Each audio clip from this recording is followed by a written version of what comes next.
Hey guys, hello. Okay, now let's talk about 1968 D. Lincoln Penny. Okay, first, let's read what's written on the coin. In God we trust, Liberty 1968 D. Okay, at the back of the coin or the reverse side of the coin. Okay. United States of America, E pluribus unum, FG, 1 cent, Lincoln Memorial.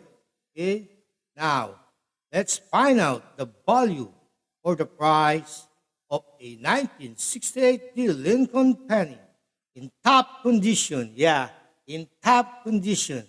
Okay, here we go. 1968 D pennies are worth about 2 cents, even in worn condition.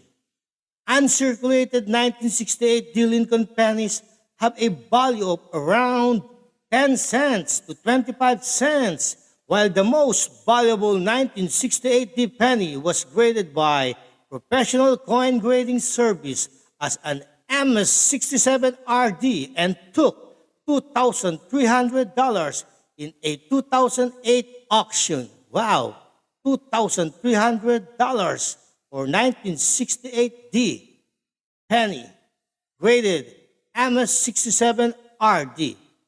Okay, that's all. I hope I was able to provide some information for coin collecting. Okay, have a great day. Bye for now. Don't forget to subscribe.